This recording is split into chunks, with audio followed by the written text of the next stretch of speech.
મિત્રો દર ઉત્તરાયણમાં પતંગ ચગાવો છો, પણ ક્યારે વિચાર્યું છે આ ઇન્ડસ્ટ્રી કેટલી મોટી છે? આપણા આખા ભારતમાં ખંભાત સૌથી મોટો પતંગનો ઉત્પાદક છે. ક્યારે એ વિચાર્યું છે કે પતંગનો ધંધો કેવી રીતે થાય છે? તો હું આવ્યો છું ખંભાતમાં અને વિશાલ ચુનારા સાથે છું. તો વિશાલભાઈ, આ ખંભાતમાં ઉદ્યોગ ચાલુ કેવી રીતે થયો?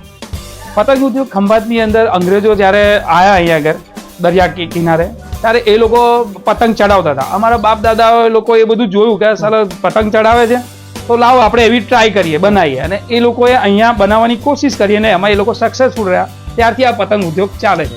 વાહ! એક પતંગ મિત્રો 8 કારીગરોના હાથમાંથી નીકળે છે. તો આ ઇન્ડસ્ટ્રીમાં કેટલા બધા કારીગરો છે, કેટલું ટર્નઓવર થાય તેનો છે જીનો? લગભગ 5000 જેટલા કારીગરો છે ખંભાતની અંદર. 15-20 યુનિટ છે નાના મોટા થઈને, અને લગભગ વર્ષે 10 કરોડનું ધંધો છે ખંભાતમાં. ક્યાં ક્યાં સપ્લાય થાય છે આપણે ત્યાંથી? અહીંયાથી હું માનું છું ત્યાં સુધી તો આખું ગુજરાત તો ખરું જ, પણ ગઈકાલે લગભગ અમે લંડનમાં બી 2500 થી 3000 પતંગો મોકલાઈ વેમ્બલીની અંદર. શું વાત છે? હા, જે કેનેડાથી બી લગભગ ઓર્ડર આવ્યો જ છે.